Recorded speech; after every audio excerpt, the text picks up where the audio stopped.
The round table conferences.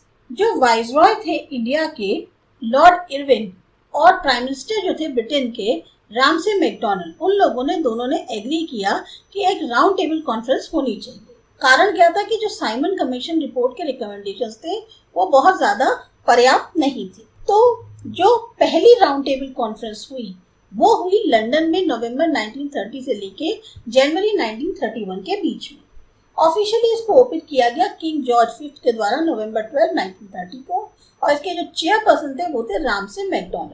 पहली conference जो है वो ये थी जो अरेंज करी गई थी ब्रिटिश और इंडियंस के बीच में इक्वल के तौर पे, मतलब दोनों बराबर के लेवल पे आमने सामने थे। कांग्रेस और कुछ प्रोमिनेंट बिजनेस लीडर्स थे, उन्होंने अटेंड करने से मना कर दिया, लेकिन और ग्रुप्स जो इंडिया के थे वो रिप्रेजेंट कर रहे थे कॉन्फ्रेंस पे। अब इसमें कौन कौन थे, जैसे इंडियन प्रिंसली स्टेट्स, उसमें maharaja of Alwar, maharaja of Baroda, nawab of Bhopal, maharaj of Bikaner, maharaj of Jammu and Kashmir, maharaj of Nawanagar, rana of Dholpur, maharaja of Patiala जो कि चांसलर भी थे चैम्बर ऑफ प्रिंसेस के, maharaj of Rewa, chief sahib of Sangli, sir Prabhashankar Pattani Bhavnagar, Manu Bhai Mehta Baroda, सरदार साहिबजादा सुल्तान अहमद खान ग्वालियर, अकबर हैदरी हैदराबाद, मिर्जा इस्माइल मैसूर और कर्नल कैलाश नारायण हक्सर जम्मू एंड कश्मीर से रिप्रेजेंट कर रहे थे इंडियन प्रिंसली स्टेट्स। मुस्लिम लीग को रिप्रेजेंट करने वाले थे आगा खान III जो कि लीडर थे ब्रिटिश इंडियन डेलीगेशन के, मौलाना मोहम्मद अली जौहर, मोहम्मद शफी, मोहम्मद अली जिन्ना, मोहम्मद जफरुल खां, AK फजलुल हक, हाफिज गुलाम हुसैन हिदायतुल्लाह और डॉक्टर शफात अहमद खान। इसके अलावा थे राजा शेर मोहम्मद खान ऑफ दोमली और AH गजनवी। हिंदू महासभा और उसके सिंपथाइजर्स को रिप्रेजेंट कर रहे थे BS मुंजे, MR जयकर और दीवान बहादुर राजा नरेंद्र नाथ। सिख को रिप्रेजेंट कर रहे थे सरदार उज्जवल सिंह और सरदार संपूर्ण सिंह। पारसीज के थे फिरोज सेतना, कवासजी जहांगीर और होमी मोदी। विमेन के लिए रिप्रेजेंटेशन के तौर पे थी बेगम जहां आरा शाहनवाज और राधाबाई सुब्बा नारायण।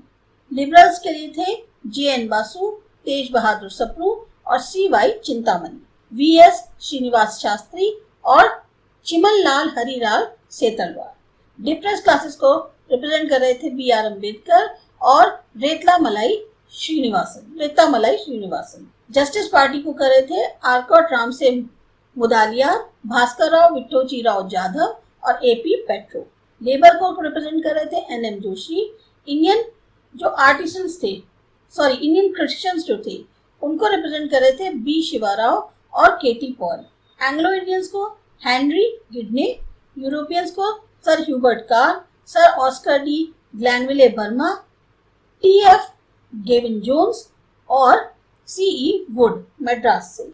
रिप्रेजेंटेशन जो लैंडलॉर्ड्स का था, तो लैंडलॉर्ड्स आए थे बिहार, यूनाइटेड प्रोविंस और उड़ीसा से। इसके अलावा यूनिवर्सिटीज थी बर्मा, सिंध और बाकी प्रोविंसेस की।